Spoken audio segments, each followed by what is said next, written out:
আমি একজন তালবে ইলম, কোরআন অ্যান্ড হাদিসের সাধারণ একজন ছাত্র।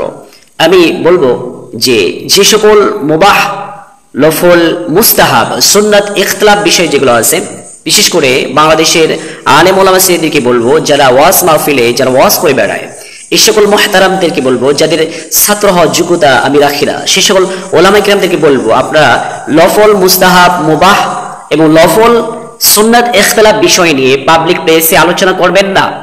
এই সকল ইখতিলাফ বিষয় নিয়ে আলোচনা করলে মানুষ বিপদগামী হয়ে যায়, পথভ্রষ্ট হয়ে যায়। তারা এই যে ইখতিলাফ বিষয়গুলো তারা বোঝে না, এটা কি, বিষয়টা কি, যারা তাদের ভিতরে বিশৃঙ্খলা সৃষ্টি হয়, এতে করে তার পথভ্রষ্ট হয়ে যায়।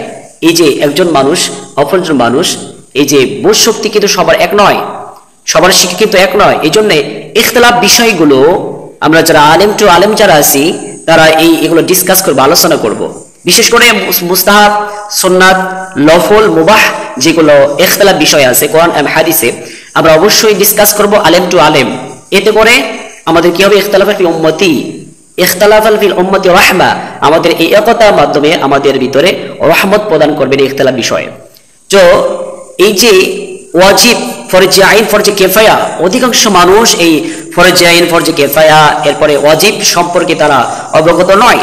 অনেকজন আছে এটা এই শিক্ষা নিয়ে তারা অথবা ওয়াজিব, ফরজে আইন, ফরজে কিফায়া থেকে তারা অনেক দূরে পিছপা।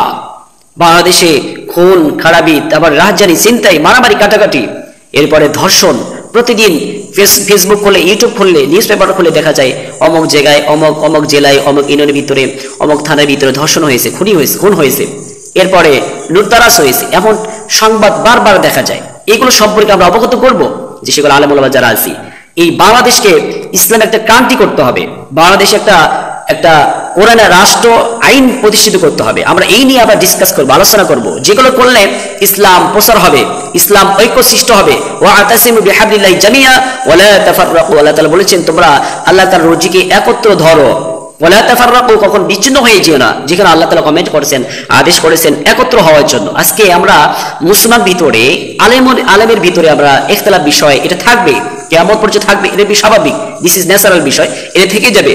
কিন্তু এই যে নফল, মুস্তাহাব, সুন্নাহ যেগুলো আমি আপনি যদি অসুস্থ কারণে যদি বাদ দেই, আমার কিন্তু গুনাহ হবে না। কিন্তু আমি যদি অসুস্থ যদি হয়ে যাই, তারপরে ওয়াজিব, ফরজে আইন, ফরজে কিফায়া কখনো বাদ দেওয়ার কোনো অপশন নেই। তাহলে যে বিষয় কারণে, যে ফরজের কারণে, ফরজ অবহেলার কারণে, যে অজিবে ফরজ অবহেলার কারণে আমি বিপদগামী হচ্ছি, পথভ্রষ্ট হচ্ছি, আল্লাহ তাআলার প্রিয়প্রাপ্ত হচ্ছি না, আল্লাহ তাআলার একজন অসন্তুষ্ট বান্দা রূপান্তরিত হচ্ছি, এরপরে জাহান্নামে মুক্তি হচ্ছি, তাহলে এই যে ওয়াজিব, এরপরে হচ্ছে ফরজ আইন, ফরজ কিফায়া, এই নিয়ে আমরা ইখতিলাফ, এই নিয়ে আমরা আলোচনা করি না, বেশি আমরা আলোচনা করি না। এতে কি হয়, যেগুলো নফল, মুস্তাহাব, সুন্নাত বিষয়, ইখতিলাফ বিষয় আমরা আলোচনা করি, এতে করে আলেম টু আলেম এটা বিশৃঙ্খলা সৃষ্টি হয়, আলেম টু আলেম এটা হিংসা-অহংকার, এরপরে মানুষ এটা নেগেটিভ ধারণা নেয়।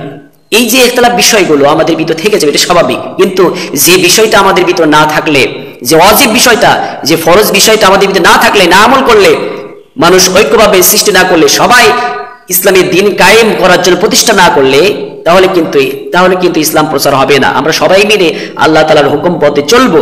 এই যে একটা আকিমুদ্দিন, দিন প্রতিষ্ঠিত করার জন্য অনেক আলেম ওলামা আমরা সোচ্চার হই না, কথা বলি না, শুধু ইখতিলাফ বিষয়। আবার কিছু পাবলিক আছে ভাইরাল হওয়ার জন্য হুজুরদের কাছে এই ইখতিলাফ বিষয়গুলো প্রশ্ন করে, এতে করে বিশৃঙ্খলা সৃষ্টি হয়। পাবলিক এই ইখতিলাফ বিষয়গুলো কিছু বোঝে না। ফর এক্সাম্পল, একজন ভাই বলতেছে যে আলহামদুলিল্লাহ পরে কি আমিন জোরে বলবো না আস্তে বলবো? তো বলতেছে আমি আমিন আস্তে বলি, তুমি কি বলো? আমিন জোরে বলি। আর এক তৃতীয় পক্ষে ভাই বন্ধু বলতেছে যে তোমরা জোরে আমিন বলো, এরপর আস্তে আমিন বলো। তো আমি তো নামাজই পড়ি না। চিন্তা করেছেন কেমন আবার ঠিক দ্যাট আপনি চিন্তা করেছেন, নামাজই পড়ে না, তারপরে সে আস্তে আমিন বলে না, জোরে আমিন বলে না, তারপরে সে নামাজই পড়ে না, আস্তাগফিরুল্লাহ। তারপরে সে ফরজ একটা আইন, সে আইন থেকে সে অব্যাহত পিছপা। এই জন্য আমরা যারা আলেম ওলামা আছি, তারা ফরজে আইন, ফরজে কিফায়া, ওয়াজিব নিয়ে আমরা বেশি আলোচনা করবো ওয়াজ মাহফিলে, এবং আমরা ভিডিও ফুটেজের মাধ্যমে আমরা মেসেজ দিব জনসাধারণকে। আল্লাহ তাআলা প্রত্যেকেই ইখতিলাফ বিষয়গুলো নিয়ে আল্লাহ তাআলা আমাদের প্রত্যেকেই এই থেকে আমরা যাতে দূরে থাকতে পারি। ফরজে আইন, ফরজে কিফায়া, ওয়াজিব নিয়ে আমরা সর্বসময় আল্লাহ তাআলার সন্তুষ্ট ভাজনের বান্দা হতে পারি। আল্লাহ তাআলা তৌফিক দান করুন, আমিন।